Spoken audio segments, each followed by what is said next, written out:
All right. Greetings, everyone, and welcome to today's NCDS Careers in Data Science webinar. My name is Amanda Miller, and I'm the Associate Director of NCDS. As you may know, the National Consortium for Data Science, or NCDS, is a project of the Renaissance Computing Institute, also known as RENC, at UNC Chapel Hill. It's my pleasure to welcome you to this Careers in Data Science webinar featuring Becky Brown from SAS. We're delighted to host Becky once again for an updated session exploring LinkedIn best practices for data scientists and beyond.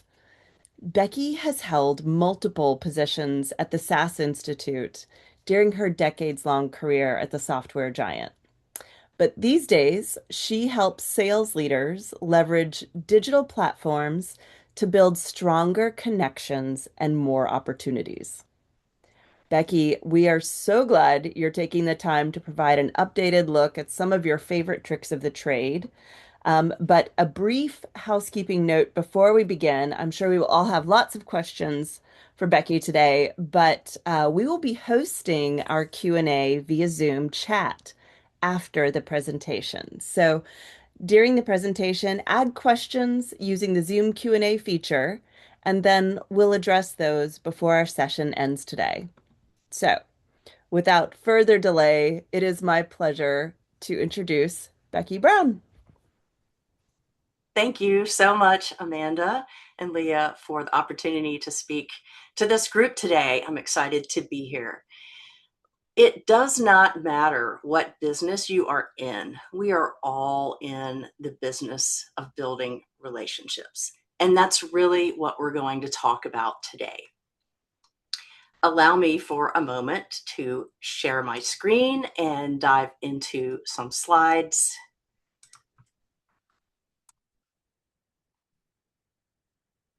So that we can cover a couple of topics that I know you're going to be excited about. Otherwise, you wouldn't have signed up for this webinar today.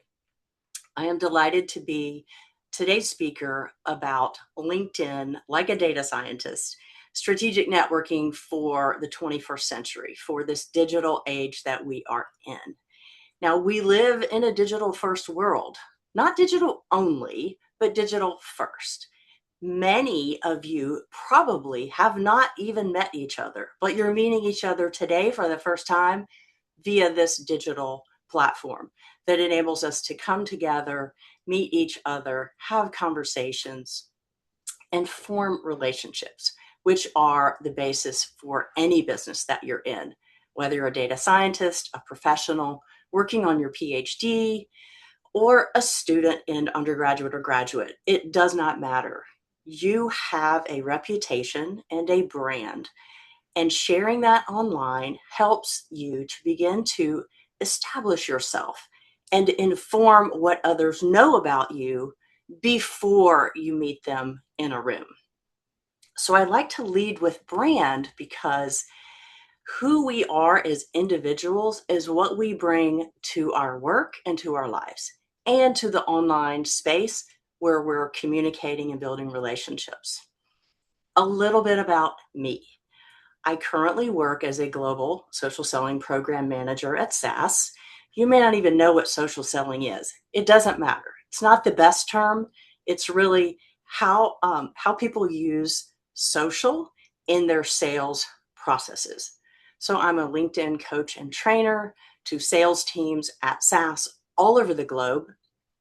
We run training and coaching programs that help our sellers, marketers, anybody that's interacting with our customer base with conversations and moving business forward through the effective use of social. Now, LinkedIn is the professional networking platform, so it's the platform we focus on. Just a little background, because who I am is what I bring to my work. I've been married for 30 years, have two sons. One's a UNC double Tar Heel. The other is an NC State grad. We have two pets, our dog Lucky, our cat Bella, and I'm heavily involved in a number of programs around career development, mentorship, focused really on my North Star, which is helping others move from reactive career management to strategic career ownership, owning your career. I'm involved in a number of civic and network groups in the community, in my church. This leadership team that I'm on at SAS in our women's employee resource group, which is called WIN, as well as I'm a mentor in Athena of the Triangle and some of their leadership programs. I say all of this because I didn't get to where I am by myself. I did it by leaning on mentors, coaches, and the community that I've chosen to surround myself with.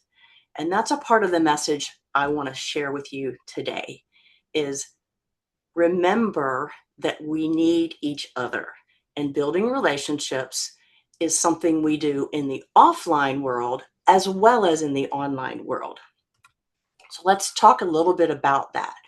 And by the way, you can connect with me on LinkedIn by getting your phone out and just holding it up to this QR code, scan the code, and hit connect so that we can stay connected. And if you have questions after today's session is over, you can reach out to me anytime on LinkedIn. I'm there every day. We're going to cover 3 things today: defining your brand online, building your LinkedIn profile, and growing your network. We're going to dive into all 3 of those. And we're going to start with the brand, which is your story plus your company message or the organization that you work for, and blending those together to create your personal professional brand. So, okay, here's an example. I work at SAS, a big company. We have 13,000 employees around the world. When I'm on LinkedIn, either writing a post that I'm sharing or making a comment, I don't always talk about SAS. I don't always talk about the company or the amazing products and the things that we do. That's a piece of my message, but it's not all of it, because my story, my professional story that Amanda hinted at when she introduced me, includes sales, product marketing, corporate marketing, technical enablement, and now revenue enablement. That's who I am. There's also the personal side that I'm comfortable with sharing. Things that I've already mentioned, my involvement in the Sea Turtle Patrol organization at the coast, for example, or my mentoring and volunteer work in the community. Those make up who I am, and you have the same types of things that you can share and begin to identify and as you're building relationships with others. So here are some questions that you can ask to help you develop and become clear about what is your authentic story. Just ask questions like, why do you like the work that you do? Why have you chosen the field that you're in? What experiences shape your perspective? What is your, as we like to say in the US, special sauce? What is it that's unique about you? What do people appreciate about you? And then this last question is so powerful if you ask somebody that you work with. What 3 adjectives describe your approach to work? When you ask a colleague that, they will know and they'll answer. I did this exercise when I was starting to work on creating my online brand. I asked my colleague, Yolanda, I said, hey, what is it about me that really you appreciate when we're working together? First thing she said, you're an outstanding listener. You're so good at listening when I have something we need to talk about. That's a part of my brand. So I invite you to screenshot these questions, write down just one of them and see which one really resonates with you so that you can start to create your brand, which is a component of your reputation, what you're known for, plus visibility. And today we have access to incredible opportunity for visibility online through LinkedIn. There's 1 billion people on LinkedIn today. 1 million activities every minute are happening on LinkedIn. People are having conversations. Buyers, people in the B2B market space, they're all there. They're listening, they're paying attention, they're reading, and they're engaging. And to be known for what you want to be known for, you have to be visible in that space. And we're going to dive into that now as we look at the LinkedIn profile. Now, there's 4 major components to the profile that you need to get right. They're like the pillars that hold up your profile. If you get those right, they do 80% of the heavy lifting. And it starts with your images, your headline, the about section, and then the experience section. Now, there's 3 things that follow you around online. When someone Googles you, they're going to see likely the first thing that pops up is your name, your LinkedIn picture, your headshot, and your headline, which is what shows up right under your name. So you really want to get those right. I'm going to spend a few minutes on each one of these to make sure you have the information you need to go out today and update these to make sure they are current and accurately reflect today what you are doing in your role. The first is the images. These are so important. We're humans and we like images and photos. Why did Instagram become so popular if we didn't? You only get 2 images on LinkedIn. There's the banner that goes across the very top of the profile, and then there's your headshot. Now, your banner sets the tone. I work at SaaS, so I choose to have a SaaS company branded banner on my page. The headshot is something that's really important. It should be 3 things: approachable, polished, and consistent. And what I mean by that is approachable, a nice smile so that someone could see it and imagine having a conversation with you or taking a meeting with you. Polished means clear, doesn't have to be a professional headshot, although those are great if you have that opportunity. And then consistent is the last piece. I mean by that is consistent with the rest of the information you include on your profile, consistent with who you are. If you work in the medical field or in a lab and you wear a lab coat to work every day, you could be wearing that in your headshot photo. If you instead show up to work every day in a suit or a nice blouse, that's what you should wear in your headshot. And I will say, just specifically, it should show a little bit of your clothing and most of your head, and see the top of your hair. Include that. It's really nice if you can see your eyes clearly. So those are some tips around the images. Next is the headline.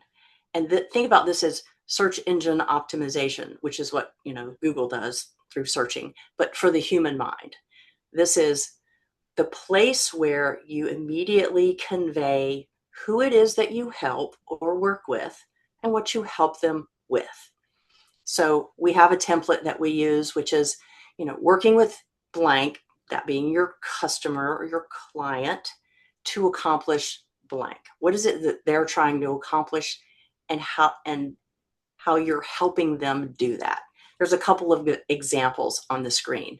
Now, the default in LinkedIn is to use your job title, whatever your current job title is, whether it's student or whatever. You can change that. Some people don't know that. So I'm going to invite you to change it to reflect it to be something that's accurate around what it is that you're doing today. Because remember, it's going to follow you around on LinkedIn.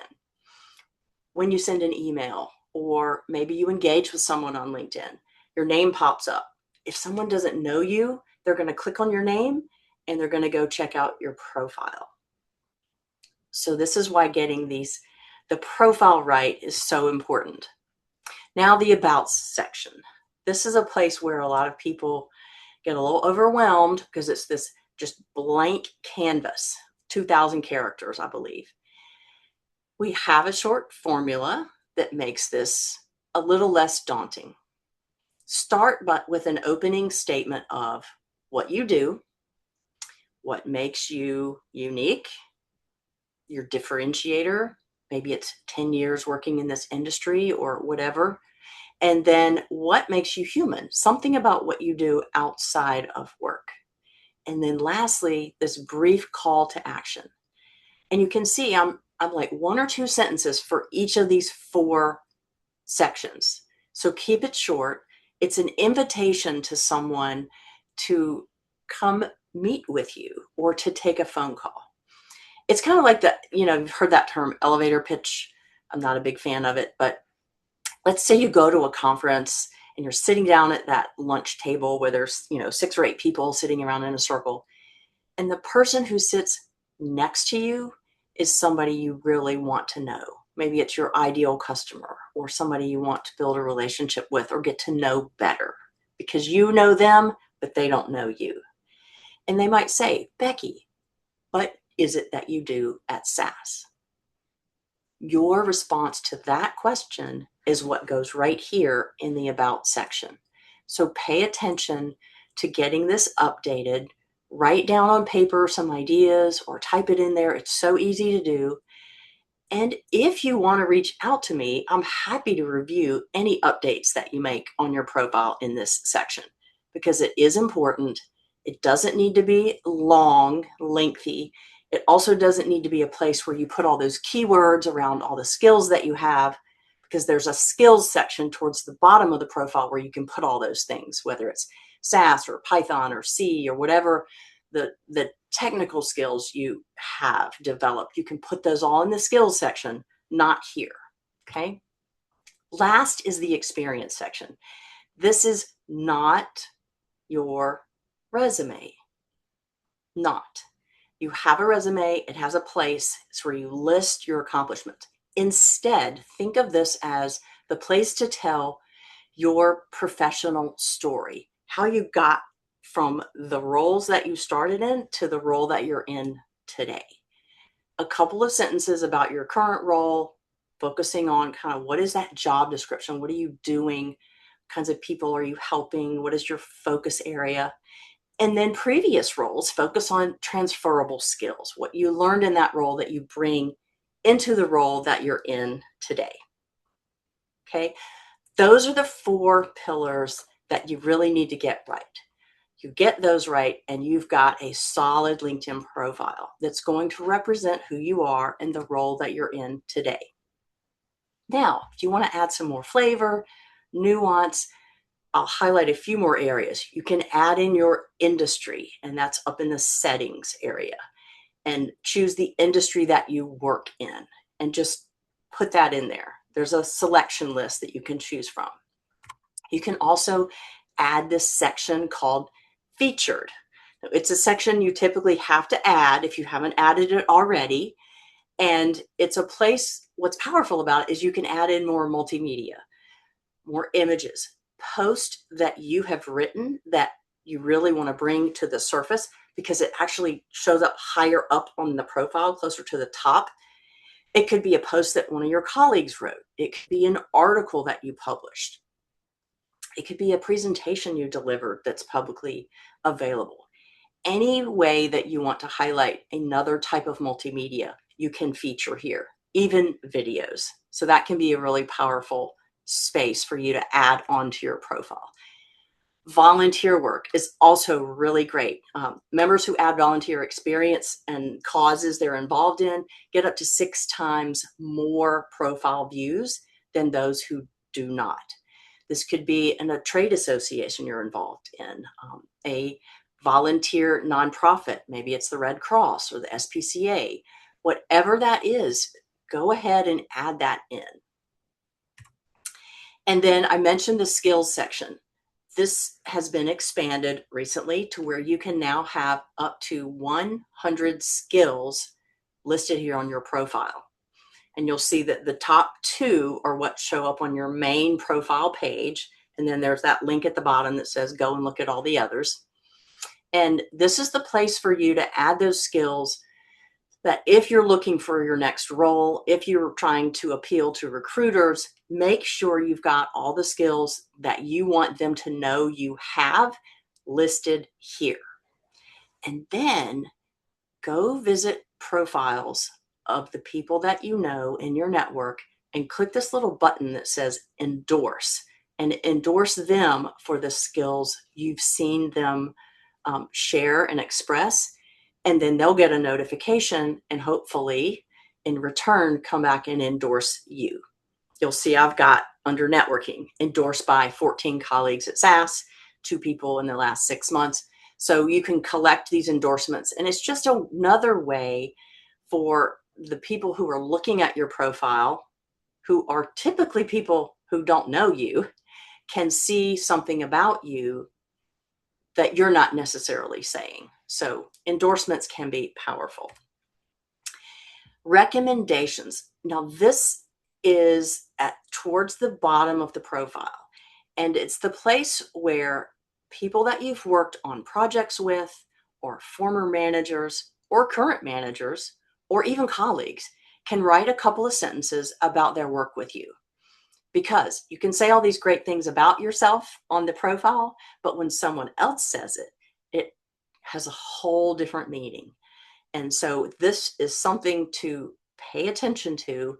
And I invite you to think about 1 or 2 people that you could ask today or in the next week to write you a short recommendation about some of the skills they've seen you possess. If you have certain things you want to be known for, you could even seed that when you send the invitation to that person. And it looks like this, like LinkedIn will step you through the process.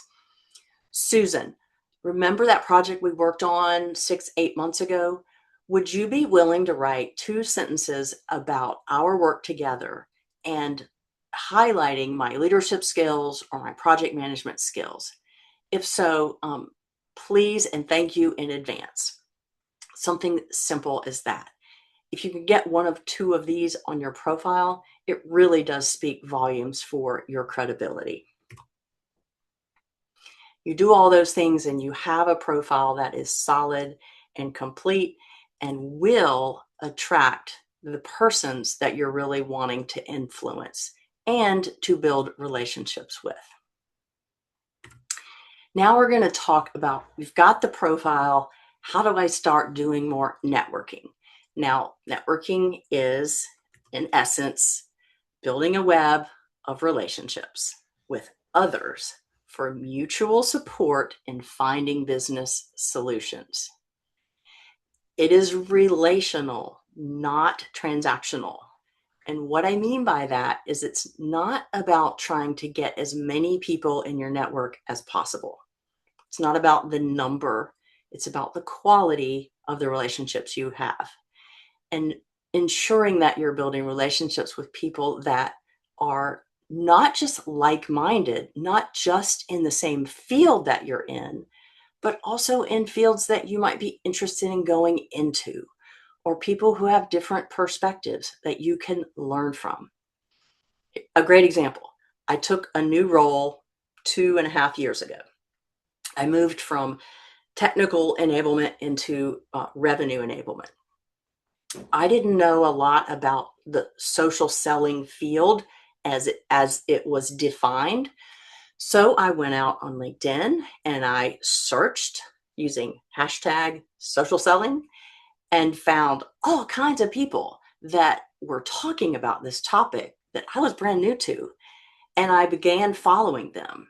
Sometimes I would be really connected to something they said, and I would make a comment on their post. And then I might, after a couple of interactions, reach out to them and say, hey, I noticed you've been talking about social selling for the last 6 months. I'd really like to add you into my network as I learn about this field and about this activity and just learn from you. Simple as that. Every person I reached out to with that kind of an ask said yes. They're absolutely happy to have you in my network as you're learning.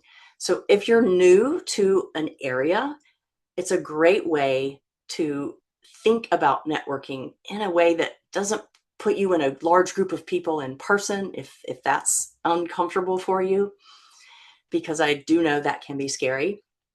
Networking is really a powerful way to think about building the relationships that you want to have with the people around you that you want to learn from and grow with. Networking is solving a problem that you're going to have in the future that you don't know about that yet.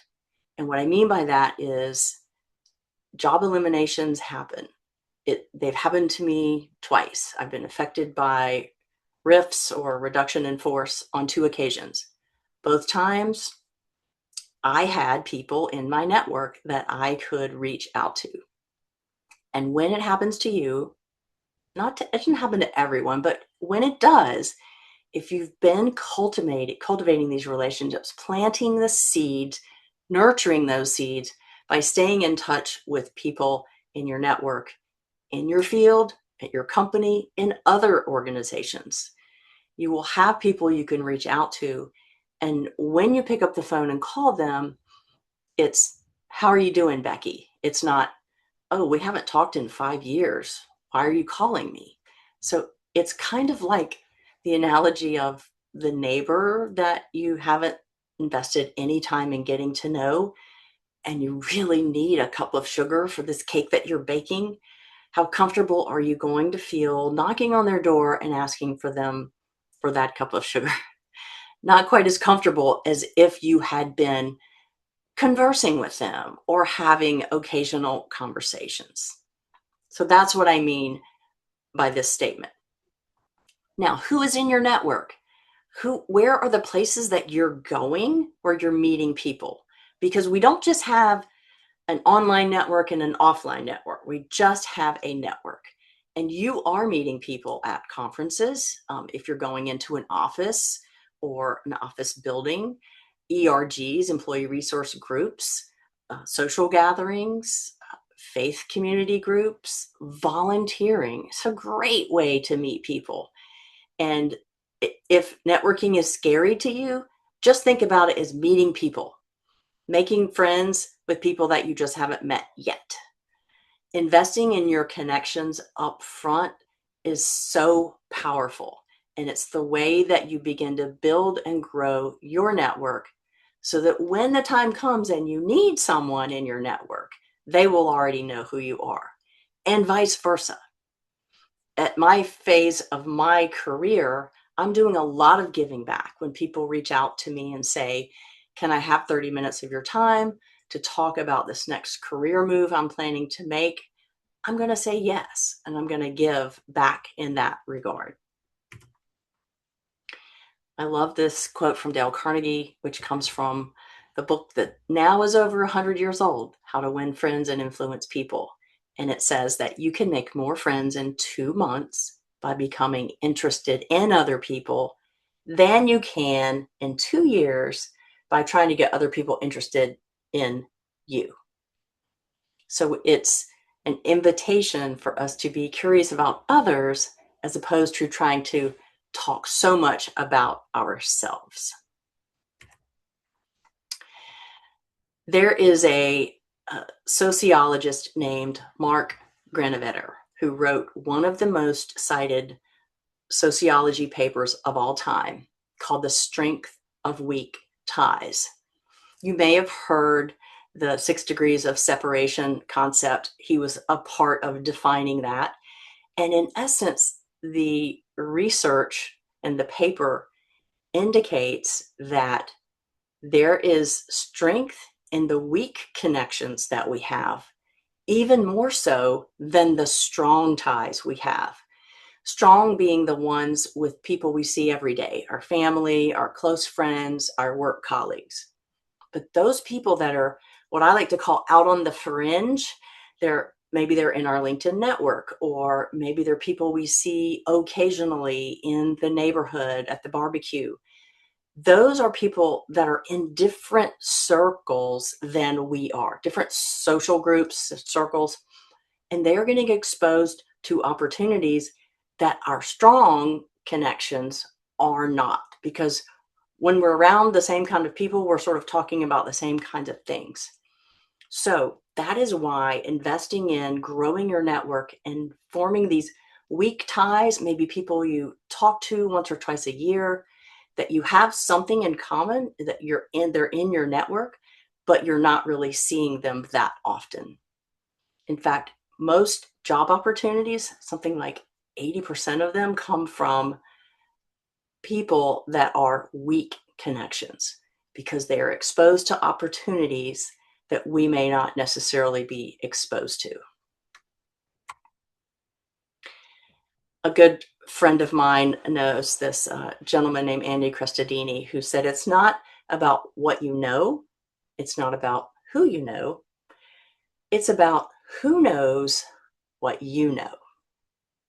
So think about that for a minute as you begin to think about your brand and how you want to be known online and offline. There is a woman named Carla Harris, who is a Morgan Stanley successful businesswoman in New York City, who talks a lot about personal branding. And I love what she said about this. When you show up in a room at a big table, bring all of the Carlas to that table, meaning bring all the perspectives, all of the hats that you wear to that table, because you never know which one is going to connect with someone sitting at that table. So that's an invitation for us to bring our whole selves, all of who we are, personally and professionally, into our conversations. And being real and authentic, which is a word that oftentimes is overused, but it essentially means who you really are, bringing your best professional self to the places, the rooms, the tables that you're present at. Now, think of social engagement, which is how we interact on LinkedIn, as this force multiplier. We can make a comment or write a post on LinkedIn that can be seen by 200, 300, 400 people. And that's just one phrase, one sentence, perhaps. That is tremendous. I mean, I remember the days before email when I was in business, and I had to actually see people in person, and it was hard for me to see 200 people all at one time. So it's this huge force multiplier. And when you are getting online and choosing to begin to engage or comment or post on LinkedIn, there's three things to keep in mind. And the first is showing up first to listen to what people are sharing so that you're reading the content from the people in your network. Then you can choose to engage. You can be intentional about how you engage with this person or with this post. And then third is to share.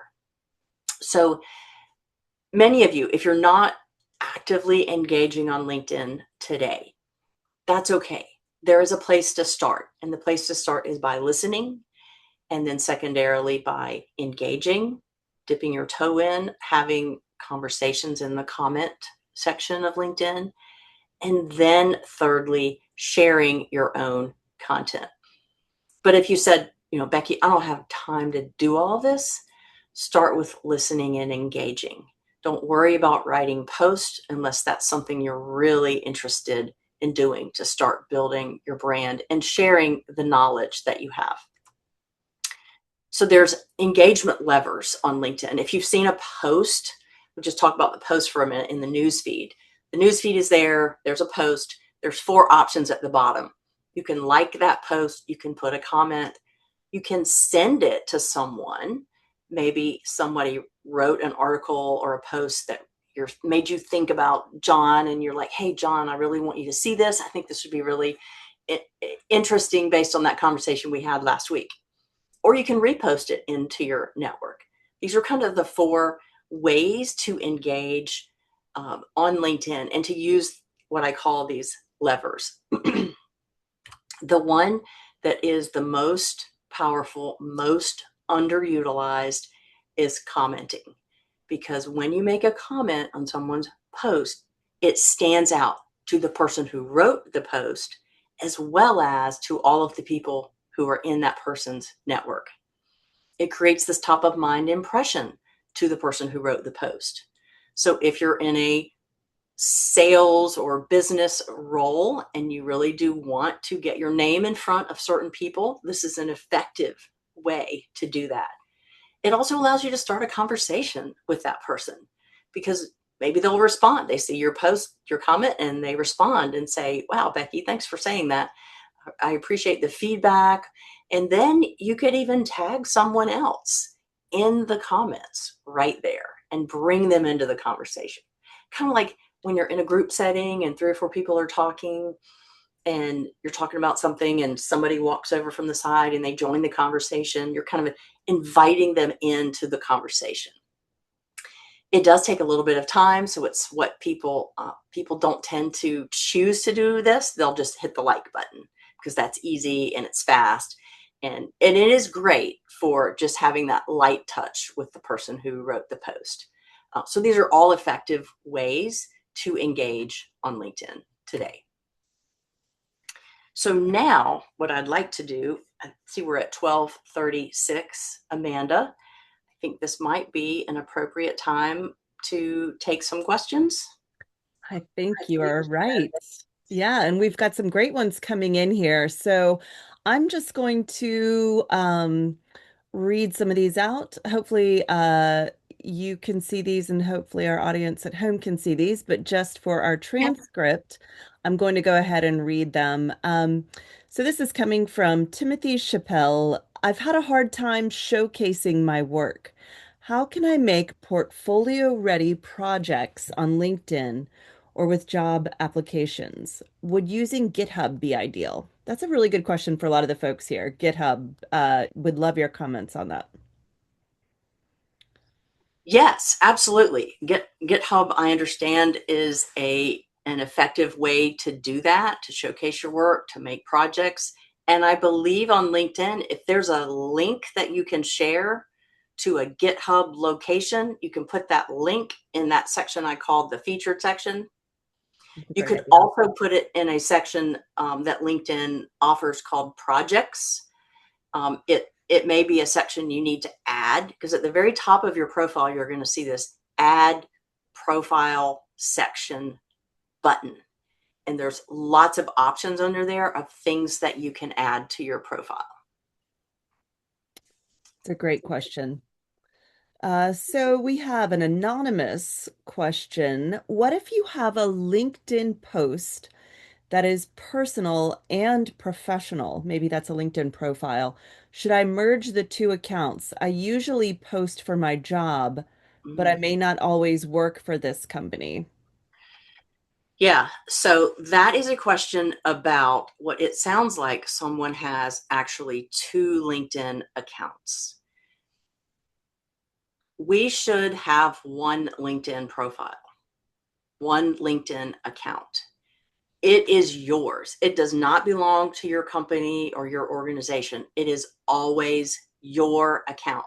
So I share these insights based on my experience on what works, but I can't tell you what to put on your profile. It's yours. You can put whatever you want. I can just tell you what I know works. So I invite this anonymous person to make sure if they have 2 accounts that they choose one of them and start using that one. Yeah, and I think just along those same lines, and I'd love for you to go into a little more detail about this, but folks can use other social media platforms maybe for more personal commentary and keep the professional activity in LinkedIn. Correct. Yeah. Yes. Yes. There are other accounts where you can share really personal things. And the way on LinkedIn to share something personal that you feel would be valuable to the audience that you're really wanting to speak to on LinkedIn is to talk about something personal like your garden and the lessons that you learn from gardening that apply. It's a personal thing that you have in your backyard, but Yeah. those lessons can apply to the professional world. to Well, and leadership. Becky, for those of you, definitely start following Becky because just minutes before our webinar began, she posted a personal anecdote about roller coasters. And so that's a great example of how you can share something that's personal. It gives folks the opportunity to really connect with you on a deeper level. And then you kind of turn that into a professional networking opportunity. So, Yeah, metaphors can be really effective. Like the post that Amanda's referring to is my fear of roller coasters that I had at the age of 16. And it was a similar fear when I began my journey of posting on LinkedIn. When I took this job, part of my job is to post on LinkedIn to show sales leaders how to do it. We coach them on how to do it. I'm showing them if I can do it, so can you. So it's modeling the behavior that we would like for them to see. So, and that comes with fear. The first time you right. start doing anything is scary. It's a real emotion, and it's worth acknowledging that. I mean, I was afraid. How do I do this? Just start. That's really the message. Right.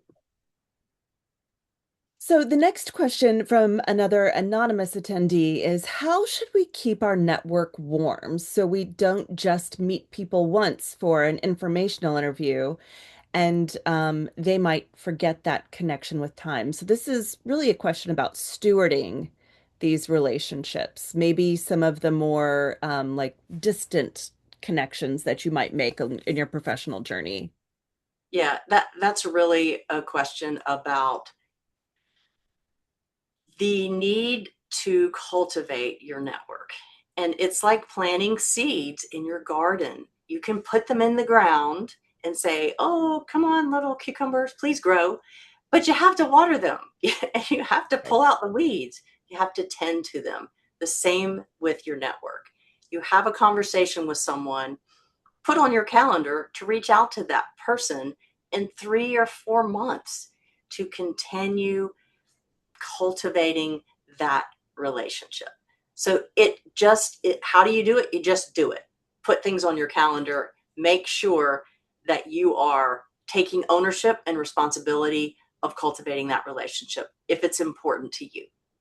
Yeah, and that could be, you know, correct me if I'm wrong, I would love your feedback on this. It could be like an article you find that might be of interest to someone that you're interested in stewarding that relationship with, right? Or it could be, a book that you've read or just another LinkedIn post. It's just keeping that Yes, engagement in yes. LinkedIn as well. The Yeah. the other really effective way to keep that warm is to make sure you're following that person on LinkedIn. If you're Mm, connected, that you are reading their post once a month at the minimum. Go look at their profile. It sends a trigger to the LinkedIn algorithms. You're still interested in this person, and then they'll make sure you see their content in your news feed.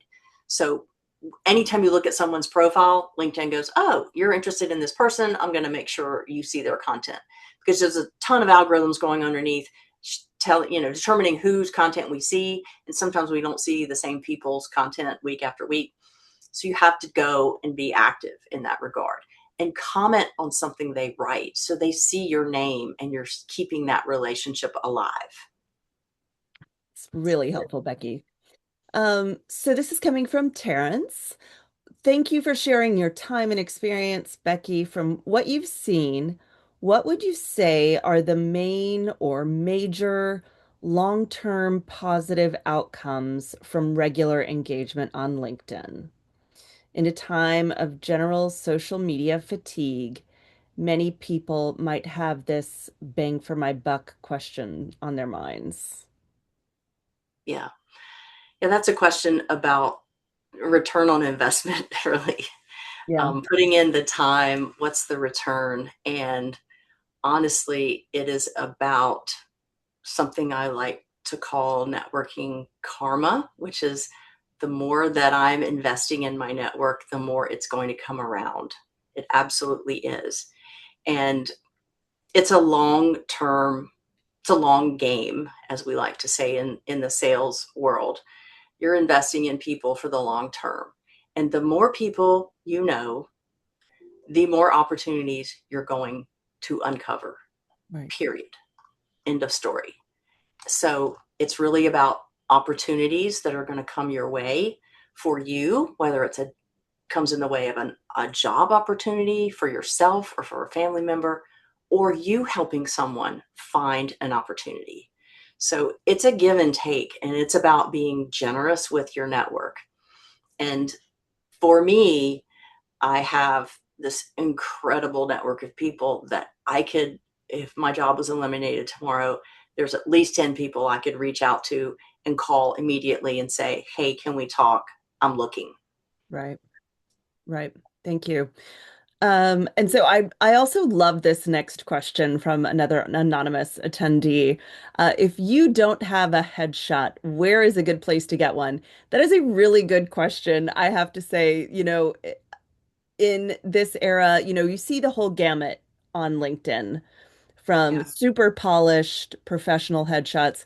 My husband works for, is a former SAS employee, now works for Workday, and I think his headshot is like a um, one of those Wall Street Journal editorial, like black and white sketches. So you Yeah. see everything. I have a selfie on there. Like you see the whole gamut. What are your thoughts on headshots and good places to get Get one? your phone and have someone take a really nice photo of you. That's easy. Go to a conference or an event where they Mm. have a photographer there. They do have those quite a bit now. You're right. Yes. Don't be afraid to use a picture off of your phone because these phone cameras are amazing today. Yeah, So they really can be effective. that's great. Thank you. So we have another anonymous question. The tips for LinkedIn engagement activities are really awesome. Would you comment on start networking with minimal efforts without spending too much of your time and energy, especially if you became introverted over time by being a full-time researcher and being non-social? LOL. Yeah. I work at SAS. There are plenty of people that I know at SAS who are introverted, um, whether they're software programmers or in development, and they just don't feel a need to interact with people. I get it. I understand. But I do think there's value in, because we're social beings, we do want to be with other people. So finding those places to connect with people that share that same, type of lifestyle. You don't have to go to big networking events 3 times a year. You just don't. I'm a much bigger fan of small groups getting Right. together, like-minded people or people who are like in the employee resource groups are a fantastic way to meet other people. That's really the goal here, because life is way more fun when we're connected with people and we're making something and creating something together. So true. So I'm going to use that to segue into our next question from Troy Hall. How can we effectively reach out to old connections, so classmates, former coworkers, to revive them without feeling too pushy? I Oh, frequently feel nervous reaching out to old connections if I don't have a particular reason. this is a common question, actually. And it gets to, I haven't done any networking. I haven't reached out to people in years. Right. And that is okay. If you have something in common, you said classmates, so easy. Gosh, it's been 10 years or 15 years since we connected. I'd love to add you into my network and hear how life is going for you. Simple. I mean, Very that straightforward. Yep. look at their profile before you reach out to them so you just can see what they're doing. They may not be very active. They may have a profile, it may have nothing on it. But if you have the ability to connect with them, that's a great way. Just, hey, I'd like to reconnect with some classmates. I'm thinking about going to the upcoming reunion if that's something you're considering.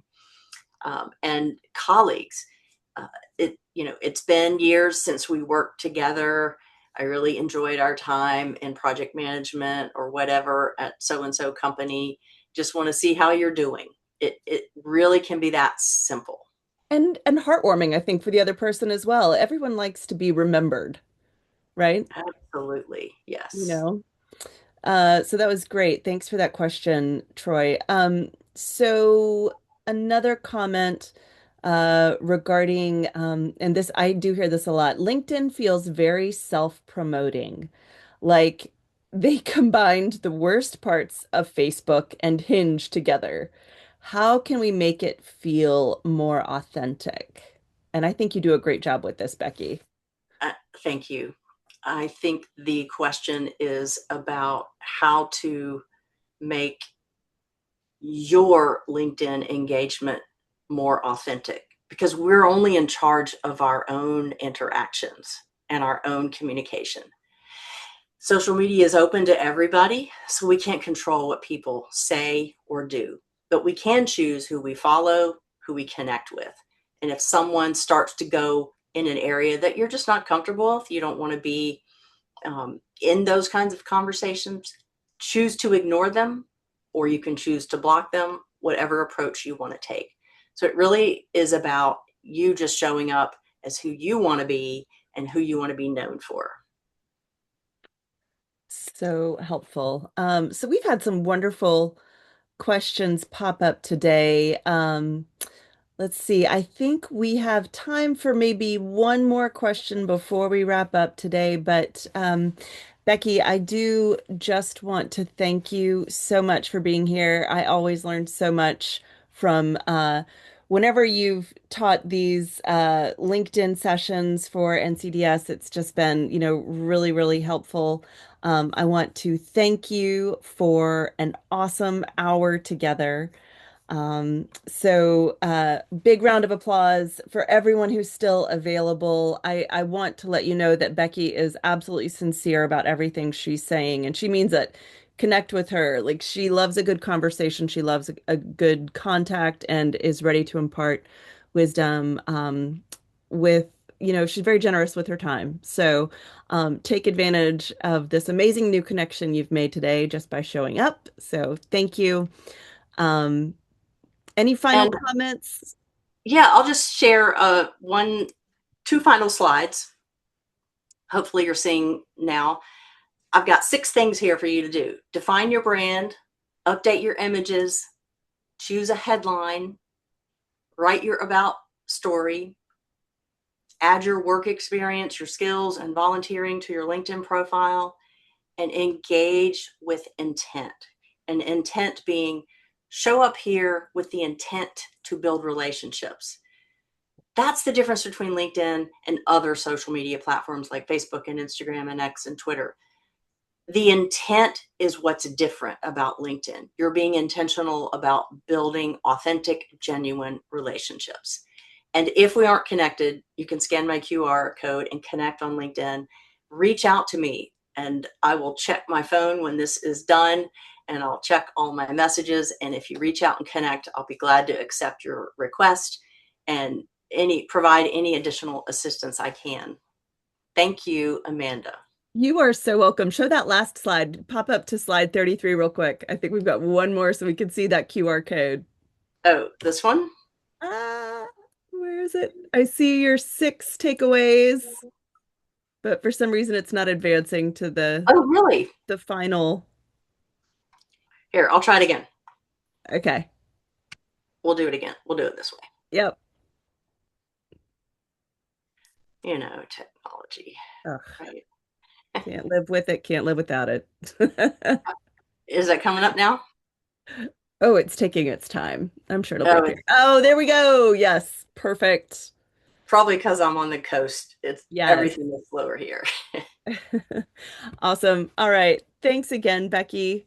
And we are just going to pop back to some NCDS slides right Okay. before we wrap up.